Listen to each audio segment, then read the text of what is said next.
தமிழ்நாட்டில் மாற்றங்கள் வருவதற்காகவே மக்களவைத் தேர்தலில் பாஜக மற்றும் பாமக கூட்டணி அமைத்து போட்டியிட உள்ளதாக பாமக தலைவர் அன்புமணி ராமதாஸ் தெரிவித்துள்ளார். பிரதமர் மோடி அவர்கள் நல்லாட்சி தொடர, தமிழ்நாட்டில் மாற்றங்கள் வர நாங்கள் இந்த முடிவை எடுத்திருக்கின்றோம். வருகின்ற மக்களவைத் தேர்தலில் பாஜக மற்றும் பாமக கூட்டணி அமைத்து போட்டியிட உள்ளதாக திண்டிவனம் அடுத்த தைலாபுரம் தோட்டத்தில் நடைபெற்ற பாமக மாவட்ட செயலாளர்கள் கூட்டத்தில் அறிவிப்பு வெளியானது. இதனிடையே பாஜக, பாமக இடையிலான கூட்டணி ஒப்பந்தமாகி பாமகவிற்கு 10 தொகுதிகள் ஒதுக்கப்பட்டுள்ளன. இந்த ஆலோசனைக் கூட்டத்தில் தமிழக பாஜக மாநில தலைவர் அண்ணாமலை, மத்திய இணை அமைச்சர் எல். முருகன், பாமக நிறுவன தலைவர் அன்புமணி, பாமக தலைவர் அன்புமணி ராமதாஸ் உள்ளிட்டோர் கலந்து கொண்டனர்.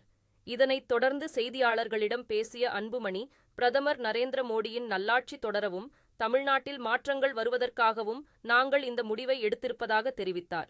தொடர்ந்து செய்தியாளர்களை சந்தித்த பாஜக மாநில தலைவர் அண்ணாமலை, 2024ஆம் ஆண்டு தேர்தலில் மாபெரும் வெற்றி மற்றும் 2026ஆம் ஆண்டு நாம் அனைவரும் எதிர்பார்க்கும் அரசியல் மாற்றம் வரும் என்று குறிப்பிட்டு பேசினார்.